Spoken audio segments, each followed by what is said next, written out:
ہو نہ یہ پھول تو بلبل کا ترنم بھی نہ ہو، چمن دہر میں کلیوں کا تبسم بھی نہ ہو نہ یہ ساقی تو میں بھی نہ ہو، خم بھی نہ ہو، بزم توحید دنیا میں نہ ہو، تم بھی نہ ہو۔ یا رسول اللہ، خیمہ افلاک کا استادہ اسی نام سے ہے، نبض ہستی تپش آمادہ اسی نام سے ہے، دشت میں دامن کوہسار میں میدان میں ہے، بحر میں موج کی آغوش میں طوفان میں ہے، چین کے شہر مراکش کے بیابان میں ہے، اور پوشیدہ ہر مسلمان کے ایمان میں ہے۔ وہ میرے آقا کی ذات ہی ہے، ہر جگہ ہے، اور اسی کی طرف ہمیں سب کو متوجہ ہونے کی ضرورت ہے۔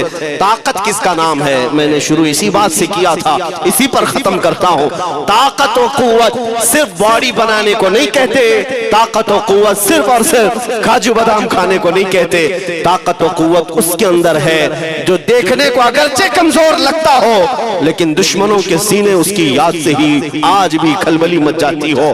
ہم نے دیکھا ہے 100 سال پہلے کی بات، اعلیٰ حضرت امام اہل سنت فاضل بریلوی امام محمد رضا خان، نام تو ہر بچہ جانتا ہے آج، اور اپنوں سے زیادہ غیر بھی جانتے ہیں اور تھر تھراتے بھی ہیں، لیکن کیا کبھی تم نے اعلیٰ حضرت کی سیرت میں یہ پڑھا کہ ان کا جسم کیسا تھا؟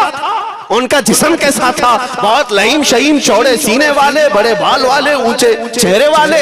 نہیں میرے عزیزو، تاریخ میں آپ پڑھو گے اعلیٰ حضرت کثرت سے لکھنے کی وجہ سے، کثرت سے عبادت کی وجہ سے جسمانی اعتبار سے بڑے دبلے پتلے تھے، بڑے دبلے پتلے تھے۔ لوگ دیکھنے والوں نے یہ کہا ہے جسمانی ساخت ایسی نہیں تھی کہ کوئی پہلوان نظر آتا ہو، دبلے پتلے تھے، نحیف تھے، دیکھنے میں کمزور لگتے تھے، لیکن مجال ہے جب وہ عاشق رسول کا قلم چلتا تھا اور وہ بھی یوں پکار کر کہتا تھا یہ رضا کے نیزے کی مار ہے کہ عدو کے سینے میں غار ہے، کسے چارہ جوئی کا وار ہے کہ یہ وار وار سے پار ہے۔ اور پھر ان کافروں کو کہا تھا اس امام اہل سنت نے، کلک رضا ہے خنجر خونخوار برق بار۔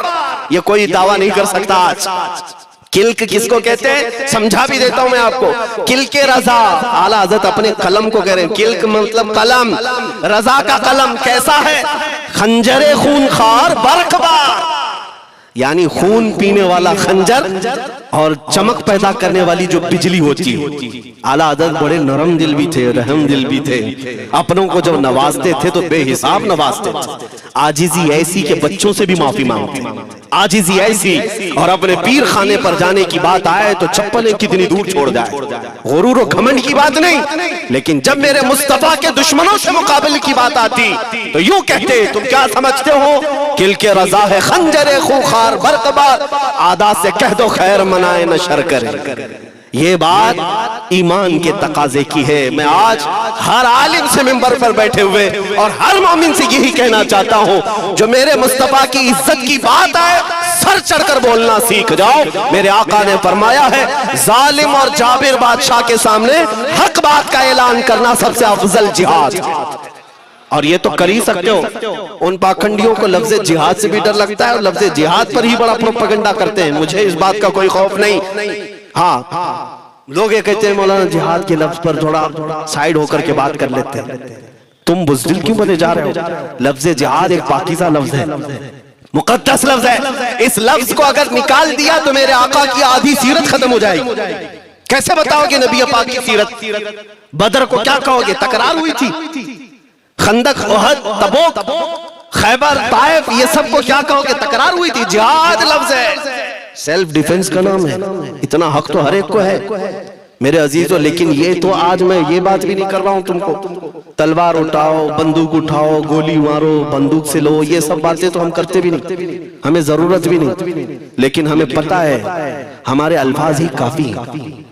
میرے آقا صلی اللہ تعالیٰ علیہ وسلم کی محبت جس کے سینے میں، میرے آقا نے جب یہ فرمایا ہے کہ حق بات کا اعلان کرنا سب سے افضل جہاد ہے، تو اس پر تو ہر کوئی آج عمل کر سکتا ہے۔ حق بات کہو، ممبروں سے کہو، اور ٹرسٹیوں سے بھی کہتا ہوں علماء کو کہنے کی آزادی بھی دو کہ وہ بزدل نہ بنائے، خوف نہ رکھ رضا ذرا